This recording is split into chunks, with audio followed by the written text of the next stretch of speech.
All right, I'm back. This is journal entry number 12, Tuesday, June 30th, 1978. And it's from my second journal that I did on my 1978 Appalachian Trail hike from Maine to Georgia at the age of 18. And here we go. Up at 6:30 a.m., I walked 5 miles into Carentunk in less than 2 hours. I was the first one up this morning when I left. Kyers was still in his sleeping bag. These are some things I got wrote in the journal. Fingernail clippers, me crossing the Kennebec River, Warren, $5. Miles and lean-tos today, tent, mushrooms, food today, store in Carentunk, Karen's advice, Bigelow's and tomorrow's plans, my body condition, money I have left, roughness of trail today, what I saw, snakes, falling today and getting lost. Quite a day, huh? Anyway. For some reason, I thought I had dumped my fingernail clippers at Herdbrook lean-to, and as my toenails grew, I wondered who I could get some toenail clippers from. I mean, that's something to think about on the Appalachian Trail. You know, your toenails are going to be growing. Now, I've always bit my fingernails, but I can't bite my toenails. But what a joyous surprise as I pulled out my P38 can opener to open a can of mushrooms I was going to put in my spaghetti. And I seen my own pair of clippers. So I finally clipped my toenails tonight. I paid Warren $5 today to row me across the Kennebec River, since I don't want to drown trying to ford it. But at least I tried, though, and now know from experience what it's like to try and ford the Kennebec. It's a good way to drown, folks. You need to have for all I know, they might have a bridge across it now. I don't know.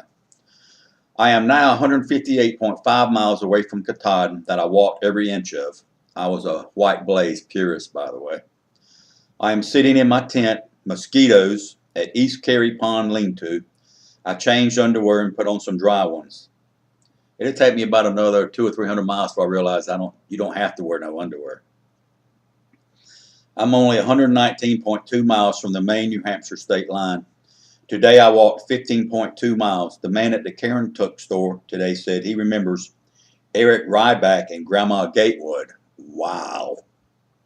He said Eric was the only hiker he ever saw go across the Kennebec and then come back. What? Karen told me when I kept asking her about the steepness of mountains. Lee, she said, I don't want to scare you or nothing, but you ain't seen nothing. You ain't seen nothing yet. Well, tomorrow I have 20.7 miles to go.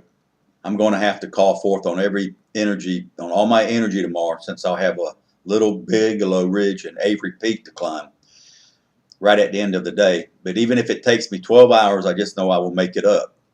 Maybe I'll catch up with them 2 boys from Georgia who are 1 day ahead of me. Seen a mole today and 2 snakes.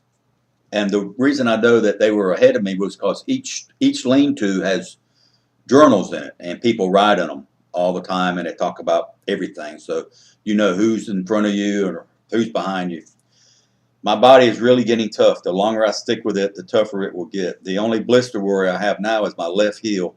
It's more of a hole than a blister. I have $70 left in money, 5 $10 traveler's checks, and 1 $20 bill. The trail was really muddy today, but I plodded right through it. Also, I fell about 3 times today.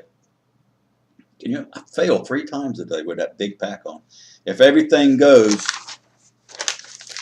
as planned, then the night of June the 28th, I should pitch my tent right next to the Maine-New Hampshire sign. Then get up the next day and hike 11.2 miles to Gorham and find a place to stay an extra day to get ready for the Whites, meaning the White Mountains. All right, that's journal entry 12. The next journal entry will be 13 for Wednesday, June 21st, 1978. After a while, crocodile.